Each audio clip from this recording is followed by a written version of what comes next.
Welcome back to this another tutorial. For today, I'm going to teach you how to make a shirt in Roblox. But before that, please do not forget to leave a like and subscribe to this channel. So without further ado, let's get started. First off, you just have to go to roblox.com or go to the app.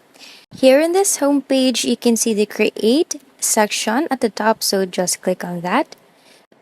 Here in creations page, you just have to click on the avatar items, and under these avatar items, you can now select the t-shirts or shirts section, and under those you can upload asset.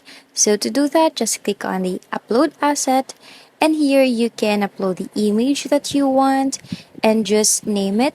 So you have also the option to give it a description as well, and then hit upload. Once it's uploaded, just click on it again, and then in configure tab, you just have to toggle on sale and the open for comments, and then you can now set the price for it. As of this moment, I don't have enough funds to sell this t-shirt, but if you do, just click on save changes, and that's basically how you can make a shirt in Roblox.